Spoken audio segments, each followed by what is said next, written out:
नमस्कार प्रियंका सोडिया रोषेई रे आपण समस्तंको अनेक अनेक स्वागत। आज आमे पद्मनाड़ भजा तैयारी करिबा जहाकु कि पुन्नीकंदा बोली मध्य कहा जाए। एही पद्मनाड़ बा पुन्नीकंदाटी खाइबा पय बहुत स्वादिष्ट लागि थाए। एही पद्मनाड़टी केवल खरा दिन मानंकरे मिली थाए। एबे तो खरा दिन आरंभ होई गलानी तो परिबा मार्केट गुडिकरे एहा मिली जिवो। जदि आपण मानंकु एही रेसिपी भल लागिबो ताहेले वीडियो को लाइक टी करि देबे। आगो को ही परी नुआ नुआ रेसिपी जानिबा पाई मो चैनल को सब्सक्राइब मध्य करि देबे ओ पाखरे आसुतबा बेल आइकन को मध्य प्रेस करि देबे जहा द्वारा मोर सब वीडियो रो नोटिफिकेशन आपण मानंकु मिली पारिबो। तेबे चलंतु वीडियो आरंभ करिबा। देखंतु एठी मु तीनोटी पद्मनाड़ नै जाईची। एबे आमे गोटे छुरी सहाय्य रे पद्मनाड़र दुई साइड को काटी नबा। एबे गोटे छुरी सहाय्य रे पद्मनाड़र ऊपर को घसीकी तार चोपा को अलगा करि नबा।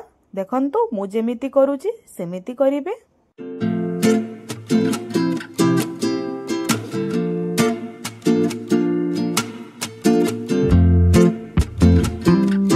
देखंतु चकुरे मु घसीकी सबु पद्मनाड़र चोपा को अलगा करि नेइछि। एबे आमे पद्मनाड़ गुडी को काटिबा। देखंतु छुरी रे मु एहा को गोल गोल करिकी काटि नउछि। आपण जेमिति चाहेबे मोटा पतला करिकी काटि पारिबे।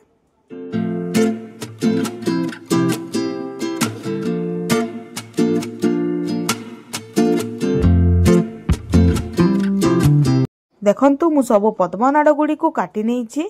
आपण मानंकु मु देखै दउछि। देखंतु पद्मनाड़ को मु एमिति टिके मोटा रखिकी काटिछि। आपण चाहेले एहा को पतला करिकी मध्य काटि पारिबे। एबे देखंतु मु गोटे डेगची रे किछि पानी नै जाईछि। एबे एथिरे आमे काटिकी रखितिबा पद्मनाड़ गुडी को देकी ताकु 2 रु 3 थर भल भाबरे घसी घसी की धोई नबा। भल भाबरे एहा को घसी घसी धोइबे जहा द्वारा एथिरे जेते सब माटी लागितिबो ताहा सफा होई जिवो।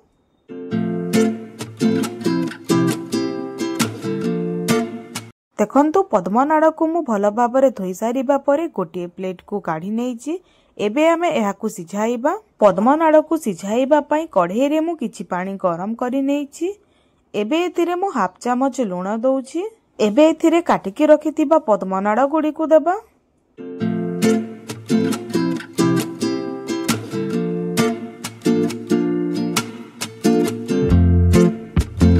गैस रो फ्लेम को लो रे करिकी एहा को 25 रु 30 मिनिट पर्यंत कवर करि नबा जहा द्वारा एहा भल भाबरे सिझी पारिबो। आपण चाहिले पद्मनाड़ को प्रेशर कुकर रे देकी लो फ्लेम रे गोटे हुइसेल आसीबा पर्यंत सिझाई पारिबे।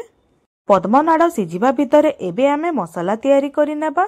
तो एठी मु 2 चामच धनिया 2 चामच जीरा किछिटा रसुण रो कोळा अल्प अदा और गोटे सुखिला लंका नेइछि। एथिरे अल्प पानी देकी एहा को आमे चिक्कण करिकी बाटी नबा। देखंतु मसाला को मु भल भाबरे चिक्कण करिकी बाटी नेइछि। एबे 30 मिनिट होई गलानी। लिड खोलिकी आमे पद्मनाड़ गुडी को चेक करि नबा। देखंतु मु गोटे छुरी रे एहा को दबेकी देखाउछि। पद्मनाड़ भल भाबरे सिझी गलानी। एबे आमे एहा को गोटे प्लेट को काढी नबा।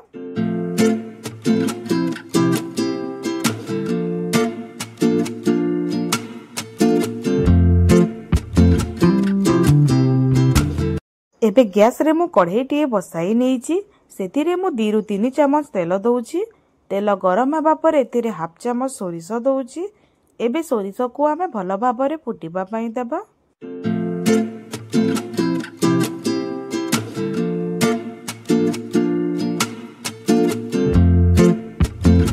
एबे एथिरे पाटिकी रखितिबा मसाला को देबा। ता सहित एथिरे हाफ चामच हल्दी पाउडर और हाफ चामच लंका गुंड देबा। एबे मसाला को आमे भल भाबरे कसिबा।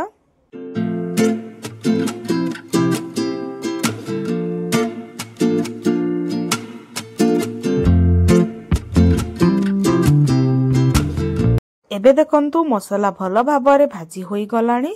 एबे एथिरे सिझेकी रखितिबा पद्मनाड़ गुडी को देबा। ए सब को भल भाबरे मिसाई नबा।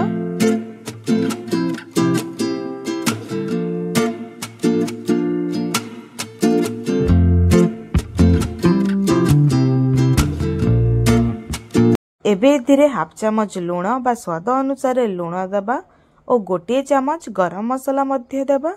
ए सब को भल भाबरे मिसेइकी 2-3 मिनिट पई भाजिबा।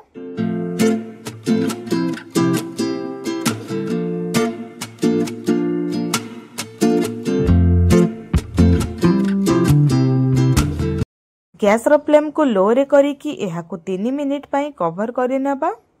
एबे लिड खोलिकी पद्मनाड़ को किछि समय पई भाजी नेबा।